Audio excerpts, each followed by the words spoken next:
Hello everybody and welcome back to the Two Norries podcast. I'm your host James Enner, joined by my good friend Timmy Long. Hi everyone. Rowan, as always, is on the deck. Say hi, Rowan. Hi, Rowan. And this is our first podcast of 2022, our first recording of 2022, but it'll be a couple of weeks into January when you'll hear this. And this week we have Dr. Chris Luke, who many from Cork will know Dr. Chris from the Mercy. But for the people that don't know you, Chris, first of all, welcome and Happy New Year. Thanks, guys. Thanks, James. Thanks, Thank Tim. you. Very much. Thank you very much for inviting me. For the people that don't know you, do you want to kind of bring us back to the start, where you were born, what it was like growing up? Yeah, well, I'm obviously a medic, and I've been working in emergency departments for the bones of 40 years. But I originally was from South Dublin, and I was born at the tail end of the 1950s. And basically I was, the offspring of a single mother. My mother was my father's secretary. It's that kind of old story, but the difference was that this was back in, old Catholic Ireland. And there was a great deal of difficulty as a result of all that. And I ended up in an orphanage, St. Philomena's orphanage in Stillorgan, one of the many well-known orphanages right around the country, particularly in my part of South Dublin. Now, this was one of the places that were set up by John Charles McQuaid, the famous Archbishop, who, along with De Valera, Dev, was set to basically be the unspoken ruler of the country back when Ireland was a deeply Catholic country, back in the 40s and 50s. And so, in fact, St. Philomena's was technically a residential home for unmarried mothers and their children. Like Besborough? It was a bit like Besborough, as far as I can remember, although there didn't seem to be that many mothers around. But no, to be fair, my recollections are extremely fuzzy, because I think, like most people who've been involved in this kind of thing, I've suppressed most of the memories. So most of the recollection has been filtered through my mother's friends. My mother never spoke about the whole situation. I was in the orphanage from the age of about 6 months to the age of about 6.5, 7. In a nutshell, I was spirited away to London. I was born in the East End in the London hospital and brought back to Stillorgan, Kilmacud, as a tiny baby. I was given to a local woman at the age of 2 weeks, I believe, and I think that didn't work out. So as a result, the inevitable, came to pass, and I was handed to the nuns in St. Philomena's. And the quote was that I was put into that orphanage because it was a French order of nuns. And it was felt that they were less brutal or less harsh than the Irish orders. Now, I'm not sure how true that was, because certainly when I did a little bit of research later on, St. Philomena's had a pretty ferocious reputation. Really? Not much different from other places like Besborough or the Magdalen laundries. Certainly the accounts from the survivors that I found in the newspapers or in the annals, when I looked it up, a couple of years ago, they were pretty brutal. There was a lot of beatings going on, a lot of people being locked away under cupboards, a lot of people being ferried from police stations to home, and then back to police stations, and back to the orphanage, and then back to the Magdalen laundries and all that kind of stuff. So I gather it was a pretty grim place. Having said that, I don't remember being beaten. I have very faint memories of sort of iron bedsteads and thin pillows, and I remember one young nun with hairy legs sitting on the table reading a book to kids, and me climbing under the table and inspecting her hairy legs. She may have been the nun who famously fell in love with me, apparently, according to my kind of surrogate mother, Una Hayes. It was because one young nun apparently kind of adopted me. I was a handsome, winsome little boy, and she basically sort of semi-adopted me, inverted commas, and gave me some sort of maternal care. That's the theory. Yeah. And accordingly, she apparently left the order and left the nunnery when I left, actually, and interestingly. Broken-hearted. Apparently so. That was the legend. I mean, the whole of my first 4 or 5 or 6 years is the stuff of legend. But, I don't think that's that unexpected when you think about it. Because we hear about all these terrible tragedies of people being plucked from their mothers. And of course, I was profoundly affected by those 2 big movies, Philomena and Spotlight, about the whole trafficking thing. I was really affected by the RTE programme at the beginning of last year, with all these middle-aged men and women weeping as they recounted how they had been trafficked, or their children had been trafficked in Ireland in the 50s and 60s and even in the 70s to Americans and Australians. So I think there must have been good stories amidst all that. There must have been kindly people. Of course. Because I'm convinced that 90% of human beings are ultimately kind, decent, and want to do the right thing, inverted commas. Yeah. And you were saying off camera that your mother was from Summerhill. No, my grandmother. Your grandmother, is from inner city. Yeah. And it's not that your mother wanted to give you up. It was just at that time, if you weren't married, this was the dilemma you were put into. Now, my mother was my father's secretary. Yeah. And in fact, from what I can work out, her parents were probably the most ferociously reacting to what happened. And I think she was kind of ostracized. I don't really know the facts, but I gather her mother was absolutely appalled. Her father was appalled. Because the shame of it. The shame of the whole thing in Ranelagh in Dublin, and it was where she grew up. And my grandmother was a difficult woman anyway, and I say in the book, difficulty makes people difficult. I think that's a very important idea for a Samaritan like me. Before you leap to judgment, remember where people are coming from. My own grandmother had come from the tenements in Gardiner Street in Dublin at the turn of the last century. Her father was a veteran of the Crimea, the Indian Army, Khartoum, and I'm certain he had post-traumatic stress disorder and was kind of an over-drinking military vet, and I believe he tried to throw her down the stairs, that kind of thing in the tenements. So it was all kicking off, and I'm sure there was terrible poverty. This was the stuff of Sean O'Casey and the Plough and the Stars. I often think that those plays must have described what my grandmother grew up in, because they actually recognised Sean O'Casey. My mother remembers her mother saying, "Look, there's Mr. O'Casey there." They'd see him in a shop in the area. It would be like for Cork people and people not from Dublin. If you think of the Western Road, where you have old houses, maybe 3 or 4 stories high. But if you think of those buildings, and in each room there's a separate family with all the kids, and they all share that big house. That's kind of what the tenements used to be like. The tenements were once upon a time the homes of the aristocracy and the members of Parliament for Dublin and the country. They were like the great houses of Knightsbridge and Chelsea. And when the Act of Union of about 1800 came in, all of them decamped to London, and the houses fell into dereliction. And they had kind of rack rent landlords, and as you say, they used to put whole families into individual rooms, like a room that would have been a dressing room or a parlour or something, suddenly became a home for 8, 9, 10 people. It was astounding sort of stuff. And you see pictures, and I remember actually them from the 60s and 70s in Dublin myself as a boy. York Street beside the College of Surgeons now. I remember the lines and the laundry hanging out of the windows, and the barefoot kids wandering around, Moore Street. There was a great number of slums and tenements in Dublin in the 60s and 70s when I grew up. And all the women in the Barrows in Moore Street and right down Henry Street, they were incredibly poor people. They were the last generation of those slum dwellers. So my grandmother grew up in that kind of context. And I suspect that she never wanted to look back at all that, and that's why she was so difficult. Yeah. How does a guy that grew up in that kind of situation in an orphanage go on then to study medicine? Well, we're going to find out now, aren't we?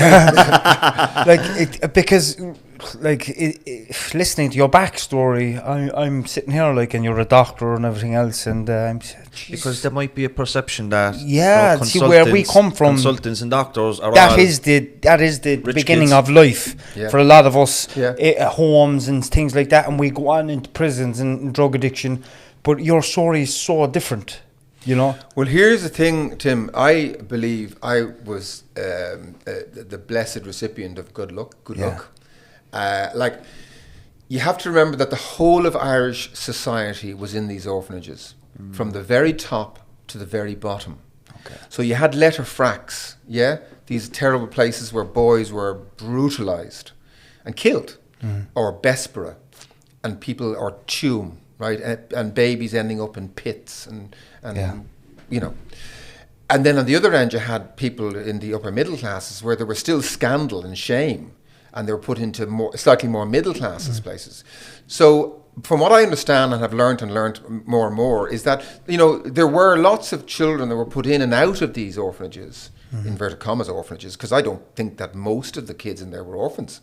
I think most of them were taken from their children, from their mothers. They weren't and handed fathers. up. So they weren't actually orphans. That's another thing you have to remember. They were often trafficked to childless couples in America or Australia or Britain or even Ireland. You know, there were middle-class families in Ireland, I think, who got some of these children as orphans, but they weren't orphans. Unlike a lot of the kids that you would have been in the orphanage with, you ended up back with your mum. Yeah, because my mother was, one of the other things, because one of the other lucky things was my mother was 40 when she had me, which was unbelievably unusual. Like nowadays, it's very common for women to have their first child at 35. That's quite normal now. But back then, people would have been in their late teens, early 20s having children. So my mother was 20 years older than most mothers, something which I felt throughout my life, actually interesting, because my mother was a kind of an elderly woman, I thought. I always thought she was very elderly. Yeah. And that was a kind of source of grief to me, because all the other mothers seemed to be young and glamorous. But on the other hand, my mother was really experienced and worldly wise. So she'd worked for years. She was a single working mother. She knew what was going on. So I think, and she had friends and connections. So even though there was a lot of scandal and shame, she had enough friends and support at work. And she was working in Guinness, you know, and Guinness was at one point, I believe, the biggest employer in Dublin. At least it was said, legend had it that in around about 1900, that about a quarter of the entire population of Dublin relied on a Dublin income. That doesn't mean that they were all working for it, but it just meant that if you had one member of the family in Guinness, such was the benevolence of Guinness, they were such a great employer that 3, 4, 5 other people could live off that income. My grandfather, my grandmother, my dad is from Inchicore. Which is real Guinness. That's Guinness territory. That's real Guinness territory. My Uncle John worked in Guinness for years. Ironically, he never drank. Yeah, there you are. You know? He used to swap his alcohol that he'd get for ice creams with somebody working in HB. Absolutely, yeah. You call up to me nan's, the freezer would be full of Magnum doubles. Yeah, brilliant. So I have a real soft spot for Guinness, because they were a bit like the Quakers in Jacobs and Rowntree. They were really benevolent, and my mother once showed me the records for the medical officers in Guinness, and apparently the medical officer in Guinness around about 1900 had gone to Bavaria and in Germany or other parts of Germany to check out their hygiene system, because hygiene in Germany meant everything, healthcare. Because in the late 19th century, about 1880, 1890, you know, there was terrible tuberculosis all around the place, and those who could afford to went to the Swiss Alps or the French Riviera, because the clear air, the alpine air or the sunshine were said to kill the TB bug, and so people went there for the cure. And actually, in 2022, it turns out they were right. You know, because here we're buying ultraviolet machines, and HEPA filters for our COVID, and it turns out that the clean alpine air and the sunshine in France does the job. But anyway, the Guinness medical officer went off to Germany, to Bavaria, or whatever, to study their health systems. And he came back, and it was he who drove the development of health systems in Guinness for workers, so that they ended up having the original NHS type system. They had the best medical service probably in these islands, from cradle to grave, for all Guinness families, Guinness employees, right until they were in their pensions. They had the Ivy Athletics Ground, they had the Ivy Baths, they had the Crumlin residential developments for their workers. They built fabulous working, accommodation for their workers, and sewage and water and fresh air, and all those. You know, the Ivy Flats, where actually is it Sister Stan and Co. have their have their bases. That was an Ivy building. So Lord Ivy is the posh title for the aristocracy of Guinness when they became titled a Lord Ivy, or the Earl of Ivy was their title. The Guinnesses. They were very benevolent. They were very like Quakers. I don't know if they were actual Quakers, but they were very like Quakers, and they were extraordinarily good for their workers. And I'm a huge fan of what Guinness did for the people and its employees in Dublin and around the country, of course, because there was the bargemen, there was the trucks who brought the barrels up and down, and and people who had anything to do with the Guinness network, I think, benefited. So I'm a great fan of the idea that you can do well by doing doing good. Of course you can, and Yeah. when you're in a privileged position like that, you can give back so much, you know. But I remember going to Dublin, you know, during the summers when I was a kid, and going to the Ivy Gardens and playing tennis and bowls, and you know, I had a cousin Shane. He ended up playing bowls for Ireland. He was only a young fella. My uncle John played bowls. My cousin Richard played bowls, but they used to be in there. Yeah. It's a great little spot. But look, we'll move it on a little bit. Yeah. You ended up going into a life of medicine. Do you want to tell us how that came about? As Timmy said, like, you've come from this background. How do you end up going to medicine? Like, were you always drawn to it, or was it? Do you want to tell us a little about how that came about? My mother was, 40 when I was born, so she was, as I say, an older, wiser woman. Yeah. She was also incredibly bookish. She always read 6 books a week.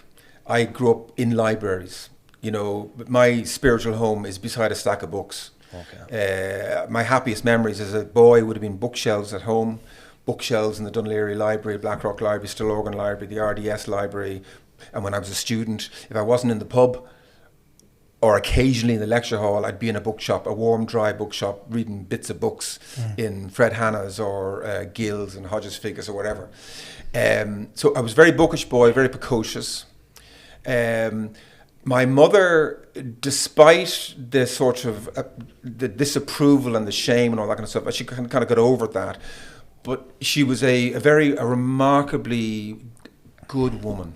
Yeah. Like, one of the things she did as a woman was to join an organisation called Interaid, which was an organisation for young unmarried mothers, and they actually bought houses, and they were basically, again, Quakers. A lot of good people, originally founded, I believe, by a German midwife from the Rotunda in Dublin, where my mother was born in 1919. Was the original founder, I believe. But my mother was part of that organisation and was a real social justice warrior. Her mother had come from the tenements.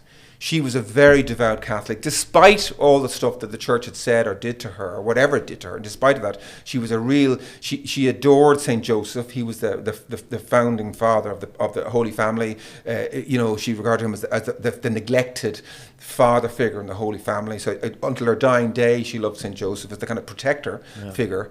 And so she was very devoted to the social justice.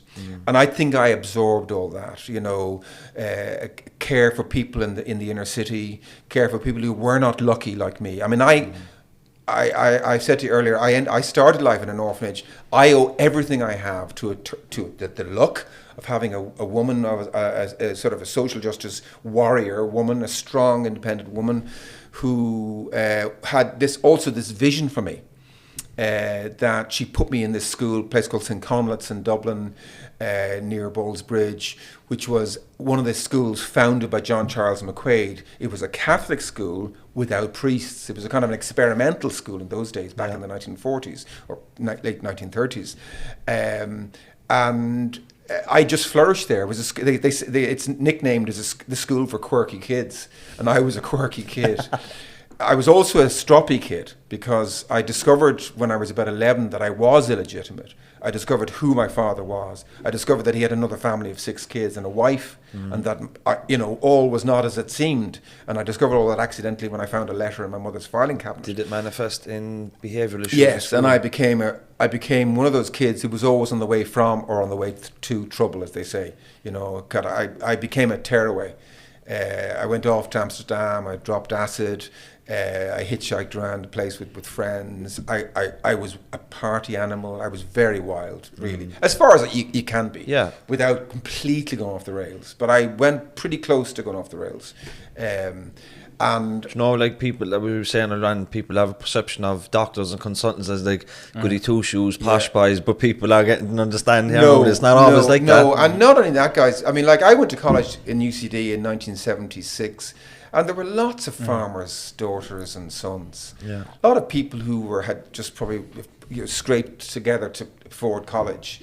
Yeah. Because it wasn't just about even a college was free, as it wasn't in those days. But there was the college fees, then there was the accommodation fees, and all that kind of stuff.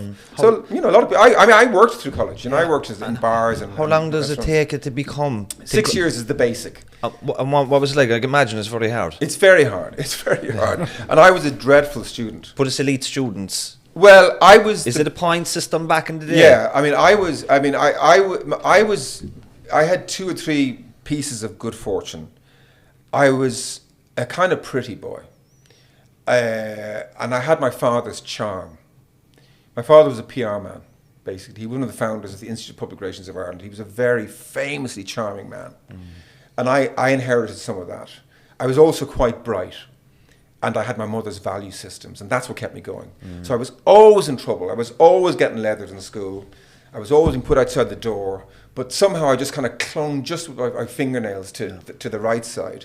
And I won the school gold medal, for example, for the Leaving Cert points. Brilliant. But within a year, I almost flunked college because I hated college. I was really lonely. I had a bunch of really close friends at school. I was in school for 10 years, the same place. Yeah. So it was a kind of a surrogate family for me. I had a bunch of lads. I was they're like brothers to me. We were like brothers in arms. And they all scattered to the four winds. They all went to different things. Some of them repeated. Some of them went off to Trinity. Some of them went off whatever. And I was incredibly lonely in the concrete jungle that was Belfield. And I really was really despondent. And my points, my performance collapsed. And I nearly gave up. But I didn't give up because I wasn't going to bring shame upon my mother. You know, that was the thing, you know. I mean, my mother, as it was, she was working hard because she lost her job in the early 70s with the oil crash when Guinness slashed and burned, and for the first time in its history had to load of people go. So she was already struggling in the early 70s. So I wasn't going to bring more. I mean, I was difficult enough as it was, the kind of carrying on, but I was always incredibly loyal to her. Like, I remember coming home at 2 or 3 in the morning on the morning of the Pope's visit to Phoenix Park. I came home from a party, I think, at 2 or 3 in the morning, and I went off in a bus with her to the Phoenix Park at 5 in the morning, you know, because that's the way I played it. Yeah. I worked hard, I played hard, or sometimes I played hard, then I played hard. So I always had that bit of duty. Yeah. And you know, I don't mind saying that, you know, I was never a mammy's boy, but I'm profoundly filial. I'm one of those people who really, really respected my mother. And the older I got, the better I got to know her, the more I respected her. And you repaid her, and you graduated. But towards the end of the college, you were in different maternity hospitals in Dublin. Yeah. What was it like? What was it like for a young doctor? Is that what we call a junior doctor now, or is a junior doctor? No, that's a medical student. A medical the medical students go. I mean, you're a medical student for 6 years. And I suppose the 2 big maternity things that I did as a medical student, one was in Zambia, when I went to work in the missionary hospital in Monze with Sister Lucy O'Brien, another phenomenal woman, a formidable surgeon missionary obstetrician who had originally worked in Biafra and Sierra Leone and then went down to the south of Zambia and built up this hospital in Monze, which was originally a small clinic, and she turned it into the main sort of obstetric centre for the south of Zambia, which is a big, huge country, you know. What was it like over in Africa and Zambia?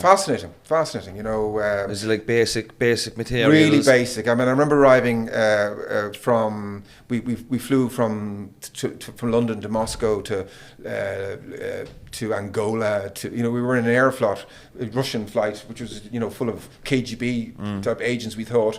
I'm certain they were, actually. There was a war going on in Angola. We could see the Cubans and the Russians and all the bomb and military stuff and bombed out airport in there, and a rickety plane. And then you arrive suddenly in Lusaka, the capital of Zambia, and it's all peace and quiet. And quite a bit of poverty, obviously, down an unmarked road, which is the main road. It's completely unmarked. It's like a back road in Ireland. And 2 hours later, you're in this little tiny village hamlet with a single-story building that's probably the size of a small national school, country school in Ireland. And there's a big car park, or so I thought. And in fact, that's where the people gather on weekdays, you know, in their hundreds, waiting for treatment. And basically there was an operating theatre and there were wards, and it was in front of bare concrete, no windows, sunshine. All the theatre drapes and gloves would be draped over the hedgerows because, again, the sunshine sterilised them. You know, so again, incredibly eco-friendly because they had so little and they made the most of what they did. So I learned obstetric, skills and surgical skills in the labour suite there. I learned about delivery and childbirth and the problems of obstetrics. And of course, a lot of women die tragically in childbirth in impoverished countries because of the want of obstetric care, which is why what Lucy O'Brien did was so incredibly important to so many people in Zambia, and the example she set to so many students like me for generations going to stay with her for a summer. And she's just one example of a whole lot of missionaries that was all over the third world in South America. And here's the thing, James, I can't be doing with this blanket condemnation of the church or nuns or priests, because I have met very good priests and nuns. Now, no one is more cynical than I am of certain types, but I don't believe that more than 10 or 15% of priests or nuns are evil or wicked. I think the rest of them are just ordinary human beings. And some of them are heroic, like Lucy O'Brien. So just by the by, you can't, and like, oh, that's important to say as you well. can't. I think it's ridiculous to dismiss the entire church when we know from analysis that about 10, even if you're being really overgenerous, you'd say 10 or 15% were these vile predators. But honestly, I think it was less than 5%, as far as I can remember. But I met a lot of very good nuns and priests in my time. And without the church and the religious orders, there was no care. So they did step up to the plate. We'd have no hospitals or schools or universities if we hadn't had the Irish monks clinging on to Slay Head, living off guano and seaweed and dead birds, building leather boats, going up to Iona, round to Northumbria and Lindisfarne, and then creating the monasteries in the whole of Western Europe, from Portugal to Holland, which became the universities of Europe, which in turn created the hospitals of Europe, and so on and so forth. So there's a very honourable tradition in the Judeo-Christian history books, which I think, it is unfair to forget about. Of course it is. Now, myself and Timmy are in recovery from addiction, as you know, and the nature of our podcast is around drug use, recovery, and trying to educate people. We often spoke about here how heroin came to Dublin, how it came to Cork, but back in the 80s, late 70s, early 80s, how it came in from Afghanistan, Pakistan, in through Liverpool, Edinburgh and Dublin. And you were in all three cities at the time. Do you want to tell us a little bit about what that was like at the time? You say that's a bit suspicious, isn't it? I know, we were part of that. He's a smuggler. Yeah, in all honesty, guys, I was only happened to be there. I worked in James's in Dublin in 1983, and at that stage, I think the Dunn family had infamously brought in the heroin into Dublin. And as you say, here's another thing. Like, you talk about geopolitics, but the Iranian revolution, the Ayatollah's revolution of 1979, was arguably what triggered the heroin epidemic in Europe that has basically endured ever since. Because what happened was that the Shah of Iran, who was a dictator, an autocrat, he had a secret police which was notoriously ferocious and formidable and powerful, and they controlled all criminality between Afghanistan, which is Iran's neighbour, and everywhere else. So as long as the Shah and his secret police were in charge, the opium trade going west into Europe was controlled. But come the collapse of the Ayatollah and the Iranian Revolution, there was a bonanza for those smuggling opium from Afghanistan into Europe, and the Dunn family famously took advantage of that. And the Dunn family, tragically, were from the Liberties themselves. Like my own grandfather, right, was from the Liberties, which is that part of Dublin which is just kind of upriver from St. Patrick's, Christchurch cathedrals, and that little bit, along Clanbrassil Street in the Coombe. And basically, they had flooded Dublin, inner city Dublin, with heroin by the early 80s. What was your knowledge around heroin use and addiction before then, or was this just like a flood that happened, like COVID was like before there wasn't no heroin, now all of a sudden we're flooded and we're overwhelmed? Like, what was it like being? Well, I suppose as part, I was a very bookish child, and I loved American movies. So I was always reading about drugs, herbal drugs, Carlos Castaneda and the peyote and the psychedelic drugs of Central America. I was reading about Jack Kerouac and on the road, the beatniks.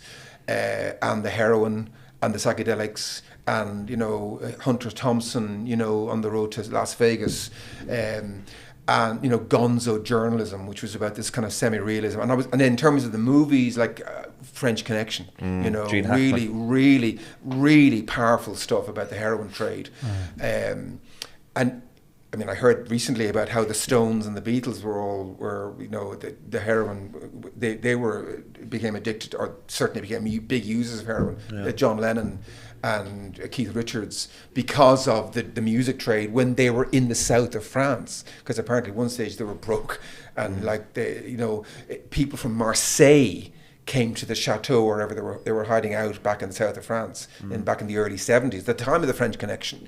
So again, it's connections.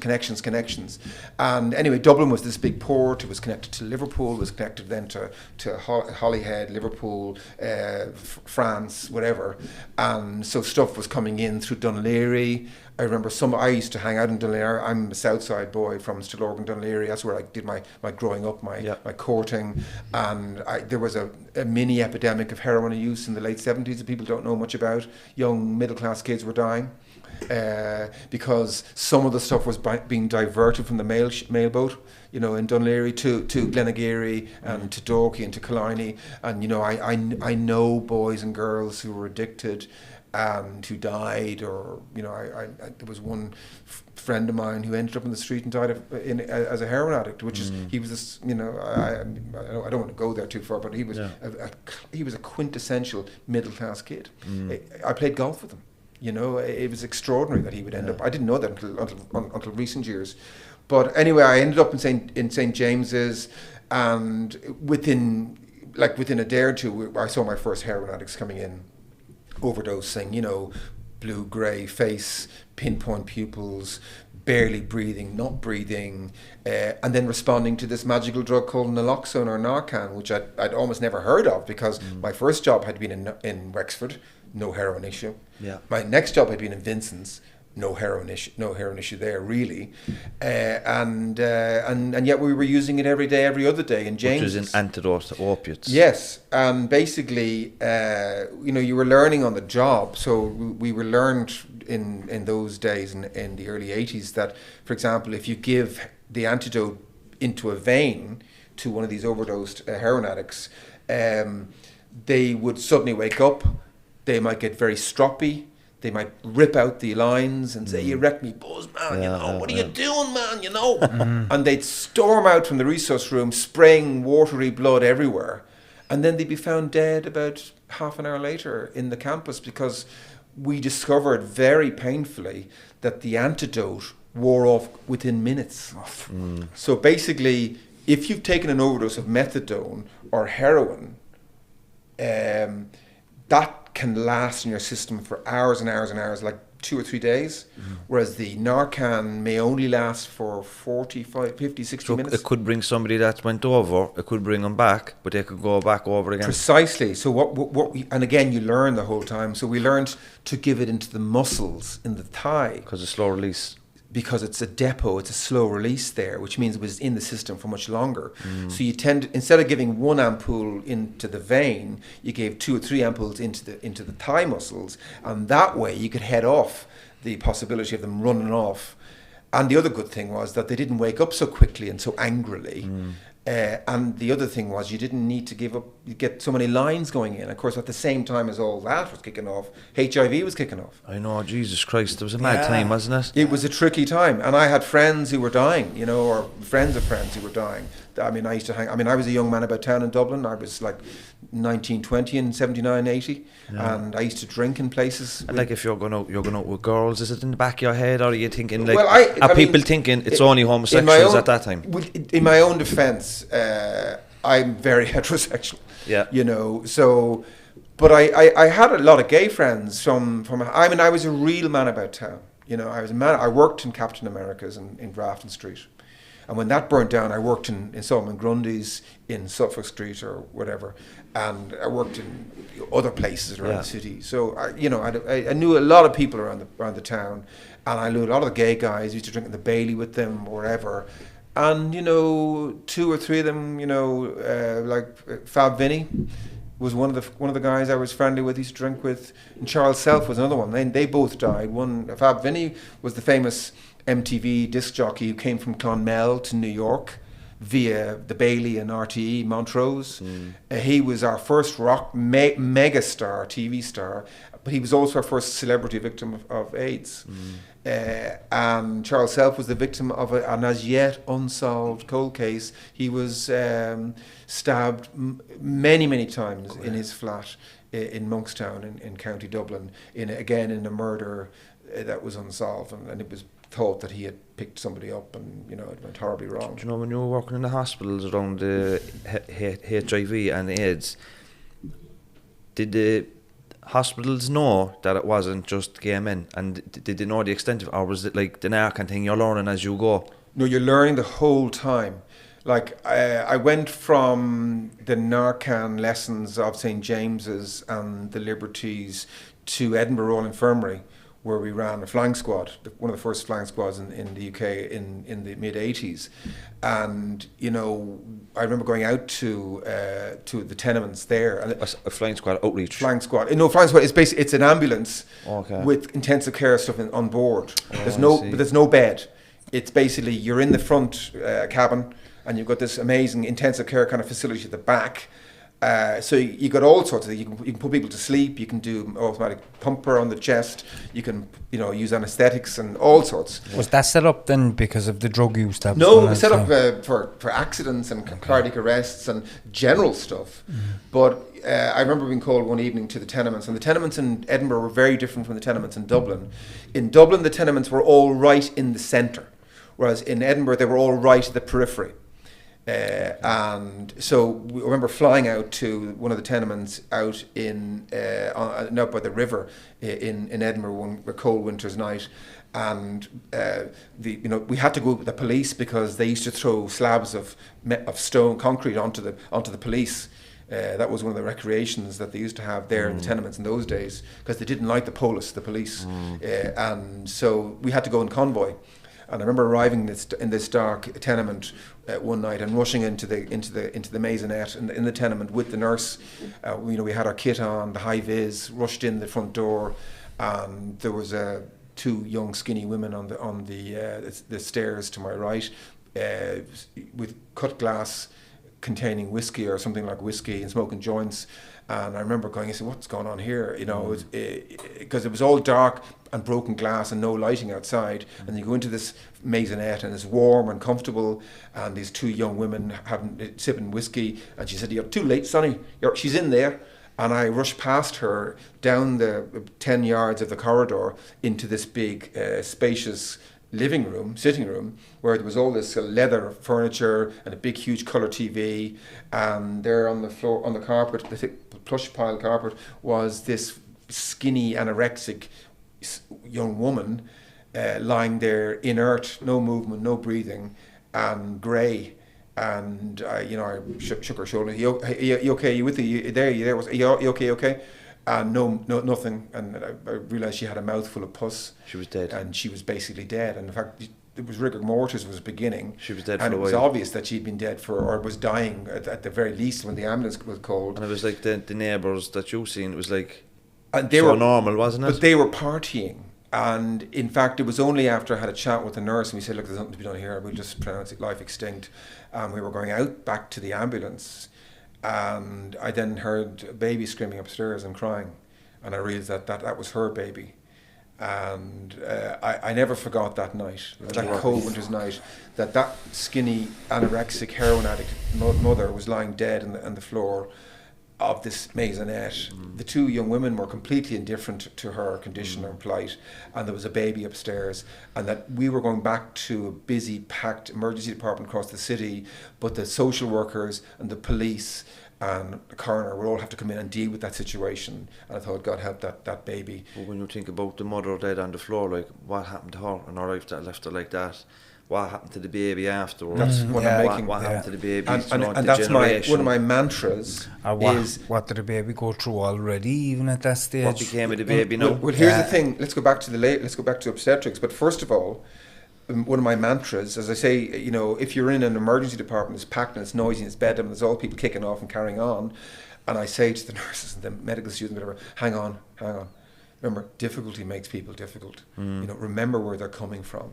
And they might be coming from that maisonette. They might be that baby. And here's the thing, even after she was born, that baby, within the first few hours, she might die from a heroin overdose. Yeah. Because if the mother is consuming methadone or heroin at the time or in and around childbirth, you can have opioid addiction in the infants, and they can have fatal convulsions, withdrawal convulsions, and so on. So even before she's barely a few hours old, you can have neonatal addiction. And of course, if you go to the Rotunda or the Coombe or wherever in Dublin or wherever you go, you may well have addicted babies. Yeah. So you, like, even as a young medic, like, you were linking the psychological trauma to the addiction. Do you know what I mean? Like, well, I was beginning at that stage, because I was 28, 29 at that stage, and I had been promoted to be registrar, which is kind of lieutenant in the department. So I was beginning to feel a bit more responsible. I'd worked all the hours. I mean, I'd worked 100-hour weeks for years at that stage. So I had, even though I was only, say, 4 or 5 years qualified, I mean, I felt like I had about 8 years experience or 9 years. And in fact, I was so experienced that they promoted me quite quickly in Edinburgh. Because see, that's the upside of working all the hours in the Irish system. You know, you're much more experienced than others when you go to Australia or America. But I began to realise, look, all the drink coming into the department, all the heroin, all the overdoses, the Panadol overdoses, whatever, paracetamol overdoses. Yeah. They're all coming from pain. People have buried pain. They're reacting to their pain, and the pain can be all sorts of things. It can be the brutal father, the neglectful mother, the poverty, the malnutrition. You name it. There's all sorts of sources of pain, and of course the spiritual pain. You can have a perfectly normal mother and father, and yet they don't really love you. There's so many ways to experience pain. Yeah, you ended up in Liverpool around the time of Hillsborough. Yes. Is that correct? Yeah, 1989. What was Liverpool like at that time? Well, Liverpool was on its uppers. Basically Liverpool had been the sort of second city of the British Empire in the 19th century, and by sort of 1890, 1900, it was this extraordinary big New York type city with enormous docks. I think 12 miles of docks. And when you approach it from the sea, for example, coming from Dublin into the estuary of the Mersey, you look like you're approaching Shanghai or, Brooklyn or, Manhattan. It's an amazingly beautiful landscape, cityscape, riverscape. It's a beautiful building full of and it has more listed buildings than any other city in Britain other than London. Who knew? I didn't know until I went there. But it had been flattened by the Luftwaffe during the Second World War. And in the 50s and 60s, there was economic and industrial chaos. A lot of factories closed. A lot of the economic centre of gravity moved to Manchester. A lot of middle-class people moved to Manchester. And so there was a huge amount of unemployment. There was a massive heroin problem. You had the toxic rise of the early 80s, which had left a huge amount of seething resentment on the part of the Afro-Caribbean people in Liverpool. Liverpool had been one of the first cities in the whole of Europe to have a really, really multicultural population. Afro-Caribbean, Chinese, people from every part, every imaginable part of Europe, and 1/4 of the population were Irish. And they say there are tens of thousands of Irish bones underneath the front buildings of the city. Such was the exodus from the famine era in Ireland. The poverty. Dublin is closer to Liverpool than it is to Cork in terms Dublin is closer to Liverpool, and people used to say to me, "Know what I mean, mate? All right, yeah, I'll be probably back, mate. All right, Doc, who's an out, yeah." And I'd say, if you were in Dublin, they'd be saying, "You know what I mean, Yeah. And I was always fascinated how the two accents were so close. Know what I mean? Know what I mean? Yeah. It was like two adjacent parishes. And I always felt, and I always remember saying to one patient, his name was Murphy, and I said to him, I see your name's Murphy, yeah. I say, I believe it's Irish, a bit of Irish there, know what I mean? And if you looked your accent is good. If you looked at the directory, literally a quarter of the names would be Irish. But even Everton and Liverpool football clubs, there's huge Irish traditions in both Huge. them clubs. And actually, it's not what you think. I think the Everton was the Catholic originally. That's right. Yeah. But it's obviously that's changed hugely. It's like Celtic. Well, it's not quite like Celtic and the Gers. There's so many Toffees and Red supporters in Ireland that it's no longer relevant. But I tell you what, one of the first patients I ever met in the Royal Infirmary in Edinburgh was wearing an orange sash. And I was shocked. That's the audacity of it. A young South Dublin Catholic, right? That's the death sentence in Dublin at the time. Because we looked up north in the 70s and thought, geez, hope that doesn't come down here. But there was a similar situation in Liverpool. There was orange parades past the Royal Liverpool University Hospital in the 80s, in the 90s. And again, I couldn't believe it was going on. So there was huge sectarianism in Belfast, in Glasgow, and in Liverpool. Of course, if you think about it, it's all the same stuff going on. Yeah. Because the Donegal people and Mayo people moved to Glasgow en masse. The Dubs and the people from the south and east of Ireland moved to Liverpool and Bristol and so on. So you could expect that kind of sectarianism. And it endured until the 90s, certainly, you know. How did you end up coming to Cork? It was the first job on offer. I was in exile, as I say, for 14 years before a job that suited came up. And I knew I had a hope of a job here because one of the first jobs, like I think the only other jobs came up in Ireland were, one might have been in Mayo, and I wasn't going to Mayo. Much as I love Mayo, you know, I had a wife from Edinburgh, I had 3 daughters from Liverpool.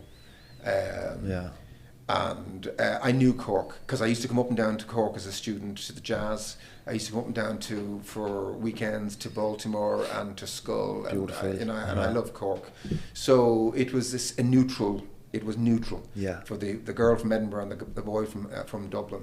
And the only problem was that the only job was for 3 hospitals, which was a crazy proposition, you know, because I was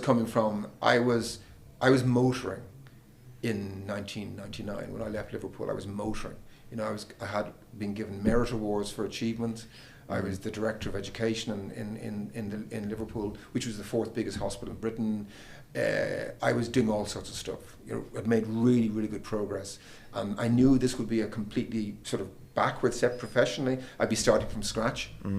I'd always be, you know, probably number 2, and I knew that it was going to be difficult working in 3 hospitals.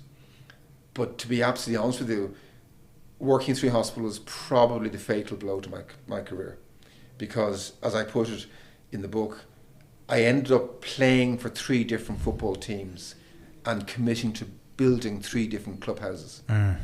Because all 3 departments in the Mercy, the South and CUH were all falling apart, were all bursting at the seams, were all completely inadequate. And I was trying to build them all up, both in terms of the box and what went on in the box, in terms of the culture, the policy, the training, the staff, the morale, you know, the quality of the care, all that kind of stuff. That sounds draining, doesn't it? It does, yeah. I was completely worn out. I was completely worn out because I kept getting, like, I'd be in the Mercy and there'd be a crisis call from the CUH saying we've no staff. What can you do about it? Or I'd be in CUH and South would say we've no doctors arrived to work. Okay, well, can you fix it? Can you fix it? And that could day in day out, and there was all the politics of the 3 separate hospitals, you know. So what was your role? Like to coordinate the emergency? No, I was the consultant. Basically, I was the consultant at the Mercy and the consultant at the South, and the second consultant at CUH. What if you didn't turn up for work? What if I didn't turn up? Well, they were used to having nobody in the South and the Mercy to some extent. Yeah. But I committed when I arrived. I said, I want equity of access regardless of portal.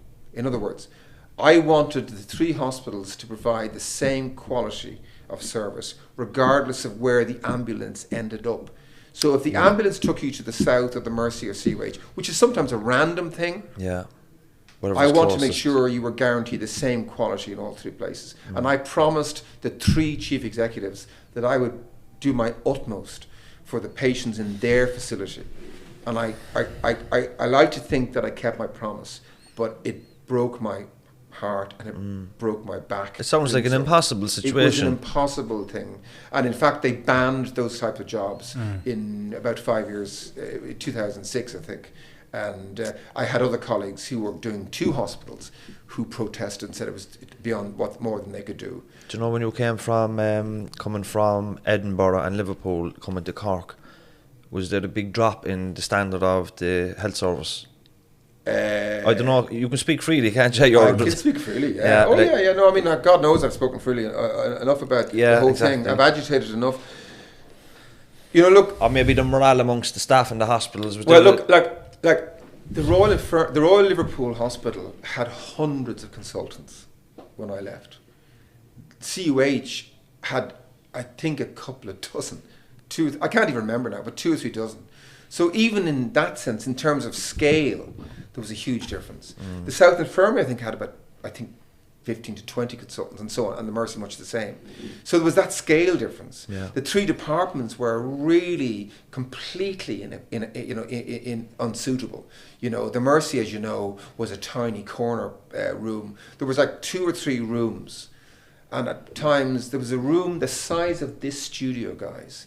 And there'd be as many as 12 patients waiting in chairs. Is this in the A&E? In the Mercy. I remember the old A&E, the Mercy. This is the old Mercy, right? The old Mercy. And I wrote letter after letter after letter, and I went to consultants committees, and I wrote to the chief executive protesting that there were sick elderly people waiting for hours and sometimes days in the old plaster room in the Mercy. And even my own office was a tiny storeroom with no windows, and I ended up crouching, and the computer was at an angle, so I was twisted. My back was twisted for the full 8 or 9 years that I was in that room, trying to get things done. And of course, you're not just a doctor; you also have to be an advocate. You've got to negotiate. You've got to make your case for facilities for the new department. If you remember, the new department of the Mercy wasn't open for a full year.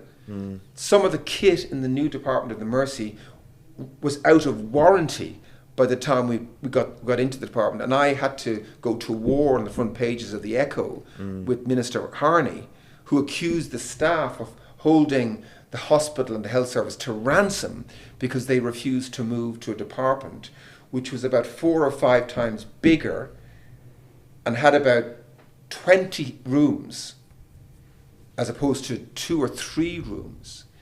And I just couldn't convince them that if you have a psychiatric patient in one closed door room, and you have a cardiac arrest in the 2-bay resource room with the door closed, and you have 6 or 7 medical people in behind closed doors, and then you had an observer, and so on and so on.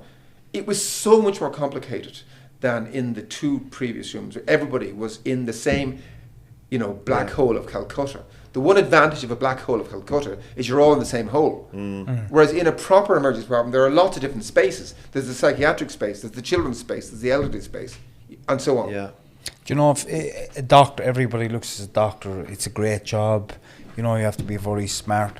But what's it like for a doctor when they get something wrong? When somebody suffers, maybe there's a lot of pressure on you. Like. Yeah, how is that for a doctor? Yeah, well, I think it's difficult because my own perception is that the more you care about people, the more you really care passionately, the more you take it personally. When the service doesn't come up to scratch, when you fail, or your system, or your department, or your staff, or your service fails. Or if you make the wrong decision, even. Or you personally fail. Yeah. And multiply that by 3. Yeah. So you have 3 times the worry, 3 times the angst, 3 times the politics, 3 times the fights to get the right kind of service facility, new building, new this, new that. Like, we had barely opened the new department in the CUH when it was already out of date. It was already too small. Because there's a 4%, and I even said this in 1999. I said there's a 4% inflation rate in A&E departments every year, as far as I can work it out. Because that was the rate, roughly, that's the rule of thumb. Every year there'll be 4% more patients coming to this department. Yeah. Yeah? And we told that. I remember my colleague and I telling the architect when we were first introduced to the new walking wounded area in the new department, I said, you can't even swing a cat in here. Do you not understand what we need as doctors and nurses in terms of what we do? We need to be able to, swivel and quickly grab a needle holder or a scalpel or a syringe or a drug or a drape or a towel. And we can't do that here because you can't even move around. It's so claustrophobic and so on. But, you know, I remember being really frustrated that our requirements are simple, what I call ergonomic requirements. In other words, if you want to know how to design an operating theatre, I suggest you ask an anaesthetist, a theatre nurse, and a surgeon, right? But no, they know best. At least that's what they basically said to us. You know, when you're coming into an environment like that and you have the staff in the hospitals, how do you keep the spirits up? That, I think, is the fundamental challenge of leadership. The leader must inspire. You know, I've been privileged to work with really inspiring leaders, consultant surgeons in Wexford, consultant cardiologists and neurologists in Vincent's, and particularly Keith Little in the Royal Infirmary of Edinburgh and Colin Robertson, you know, who are these two really inspiring consultants in emergency medicine. My great mentor in Liverpool, Lawrence Jaffe, and you know, their job is to drive on, to make sure you're going the right direction at the right speed. You know, you don't get trapped by rocks and shallows. You don't get grounded. You don't crash into a buoy or another ship. That you are not radiating anxiety, for example. Like poor leadership is where your personal anxiety is contagious. That's bad leadership. Whereas good leadership is where you keep people going, you know, it's not the old, come on lads, I'm right behind you. No, you're leading by example. You know, you're inspirational because you're really upbeat, you're energetic, you are making sacrifices. I think if staff and colleagues and trainees around you see you making sacrifices, they believe in you.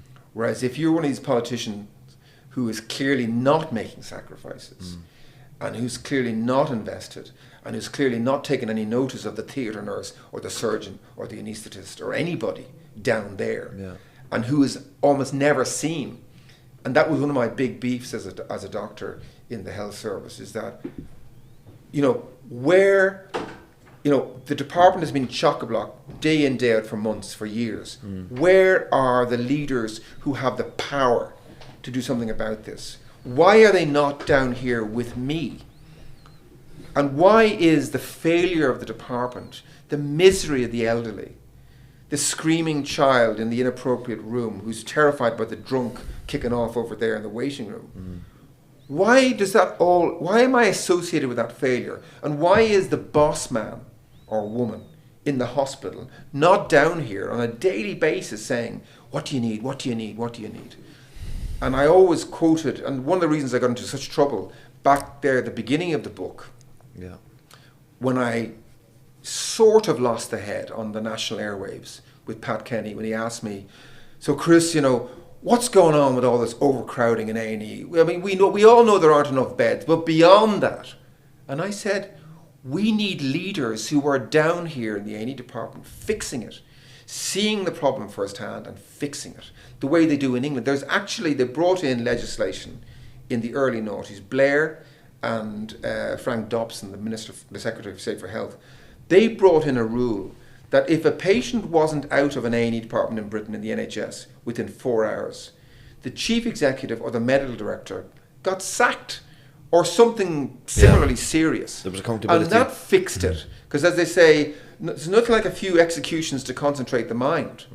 You know, because they used to Napoleon used to execute his admirals to concentrate the minds of the sailors behind them.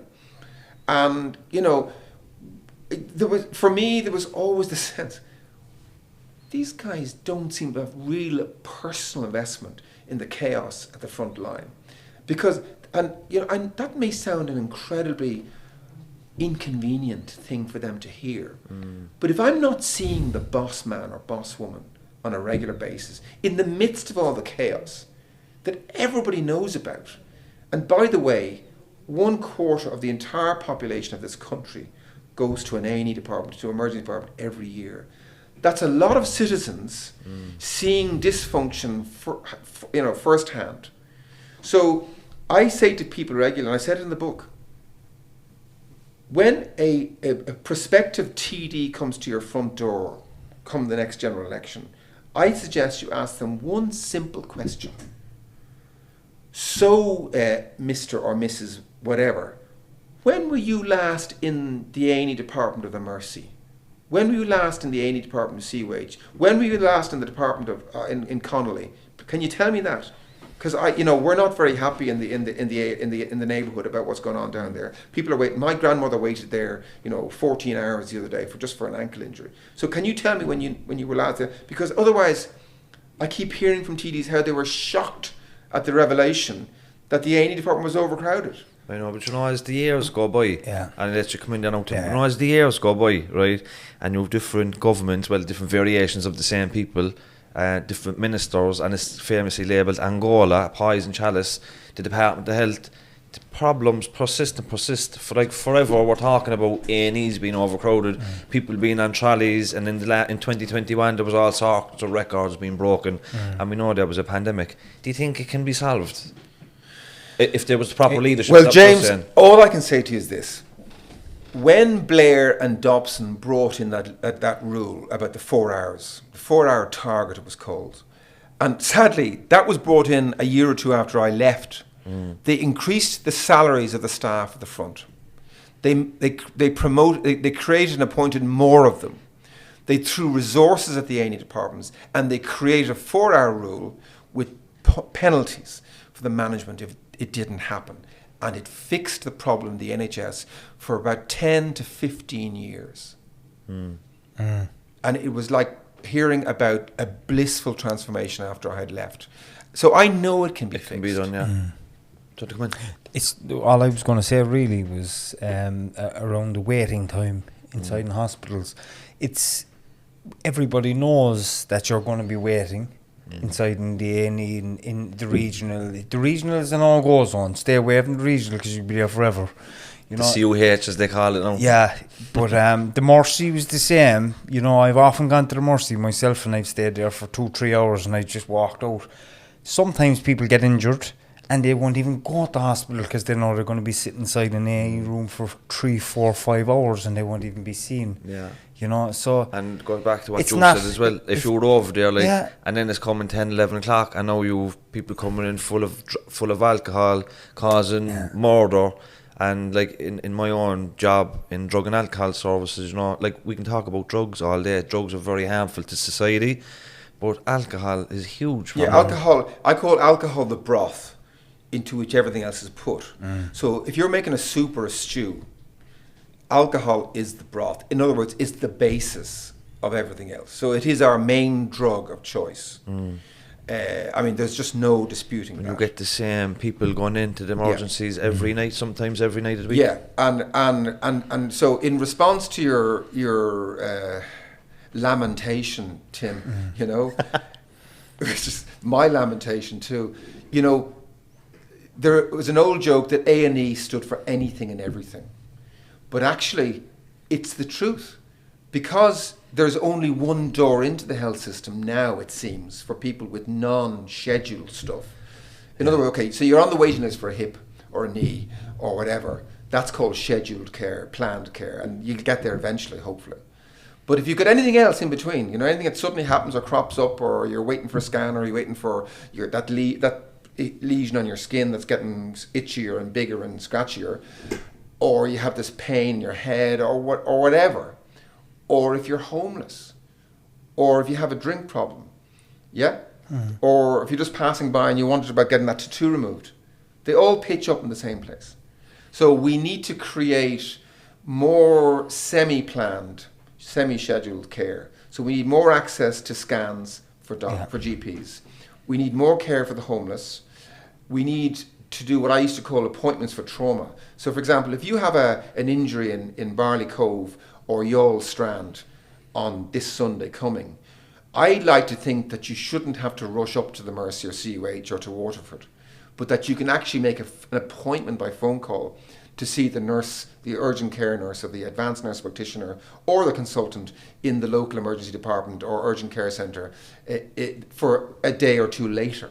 Because the vast majority of injuries and issues can be sorted out with an appointment, with an hour or two, tops, in and out, with everything done, and by scheduling you to avoid all the chaos. Yeah. And we began that in the Mercy about 10 years ago, and more of that kind of care is evolving. So you've got the urgent care centre now in St Mary's in Grona I live near that, Yeah. and to me, brilliant Which place. is You're in and out of there, plastered and up, by the way, I X-rayed, should say that and gone. many of the staff there were my former colleagues at the South, Yeah. which was a wonderful emergency department run by Nuala Colin and her crew up there, and they do a wonderful job, Yeah. and that's exactly what I'm talking about. It can be a 9 to 5 or 8 to 8 service, and you should be able to book in by phone or by email, and the same is going on now at the Mercy, and that's what I want to see as the future. Yeah. Whereas people have an injury or an accident and they can make an appointment, because, you know, unless you're unconscious, screaming in pain, or you can actually hear the bleeding,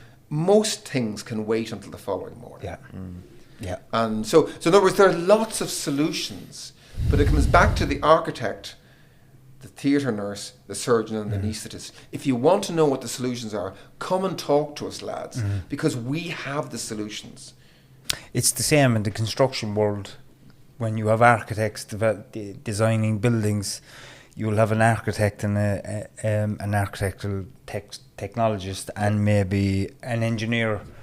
But there's no sign of a construction guy, an actual builder inside in the room And designing I'm not getting it. at Dermot now here, Yeah. you know. Dermot, I'm not getting at you. I'm just simply saying it's- this is just a metaphor. it's- But just yeah. talk to the people at the front line. Yeah.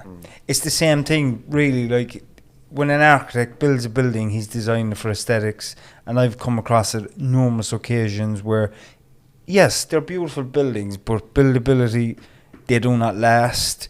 You know, you're replacing windows after 5-6 years because they're rotting. Yeah. You know, all these different things. We need to involve the people that are on the front line, like yourself. The other and thing, your colleagues. Tim, you're in the industry, but like I always remember going on a grand tour of Europe in 1992. In the last month before I became a consultant for the first time in 1992 in Liverpool, I went on a tour of Belgium and France and Holland and Germany to check out their A&E departments, to see their system. All of them are completely different from what we have, and in some ways they're crazy, you know, and in other ways they're amazing, you know, like they look like kind of studios or, you know, old Apple computers and art and all, and they're basically empty because they just work in a different way. But I always remember the University Hospital in Leuven or Louvain. Again, one of the great universities founded by the Irish, as far as I know. But their hospital looked like a Lego set. And it was built in a way that it could be extended every year or two. So they built it with the 4% inflation in mind. It looked like a Lego kit, but that meant that it was easy to extend. And it was bright and airy and full of windows and light, and it felt really modern, and it was a lovely place to visit. And I thought, like, you know, why can't we... Why do we build A&E departments in Ireland as if, oh, well, you had one built in 2002, isn't that good enough for you? And I said, no, it's 20 years on. You know, you need to understand that A&E and healthcare is organic. You know, needs evolve, and it's that 4% is cumulative. That's all, but that was great in 2002. But you know, guys, we've moved on, and our numbers have increased by 20-30% since then. Yeah, we're nearly finished, but I just want to ask you one or two questions about COVID, because you're retired. Oh no, I'm busy, but I'm in a different way. What do you make of the COVID situation from the perspective of the healthcare workers in the hospitals? Like, is there a part of you miss it and would love to be in the thick of it, or is there a part of you thinking, fucking hell, I'm glad I dodged the pandemic, you know? Well, I went back in last year into the Mercy for the first wave, so I was very much there when the first wave kicked off, and I remember the fear, you know, and I've always said that there would be 3 waves to COVID. First would be the fear of the disease, second would be the disease, and the third wave would be the wave of anger. And I think it's turned out that way. So that's what we're in now, isn't it? And in a nutshell, I believe that we're looking at the end of the first big stage of the first, because I think it was a bit like the First World War. The First World War, the people in London and Dublin and Paris were convinced that the war would be over by that first Christmas. It wasn't. It went on for 4 years. And I think COVID will go on for 2 or 3 or 4 years, because in my head, it's a mixture of the Spanish flu and SARS-1, which was the first COVID in a sense, back in 2003. Yeah. And what will happen, I believe, is that it will fade. And one day we'll all ask ourselves, geez, I haven't heard of anybody with a positive antigen for the last couple of months. Is there any truth in the theory that as it mutates, it gets weaker? Well, that's the great theory in virology, the study of viruses, is that like every pathogen, it doesn't really want to kill the carrier or the vector. It's like malaria. The mosquito doesn't really want to kill the human that it's injecting the malaria into, because it wants to keep Doesn't going. survive That's part of its life cycle.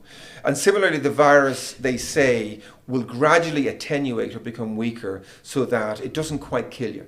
As they say, Nietzsche famously said, what doesn't kill you makes you stronger. Well, with the viruses, what doesn't kill you will become genetically mutated and then kill you, or make you sick at least. I think it's happening. I think, again, touch wood, early doors.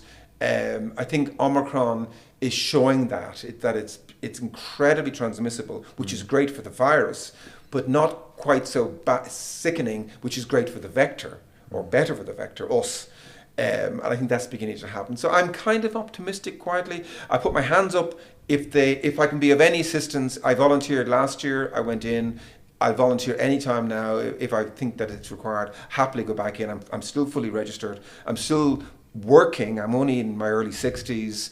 I have my own health issues, but I go in a drop of a hat if I was called in. Brilliant. And what's retirement like? I know you have a great book out.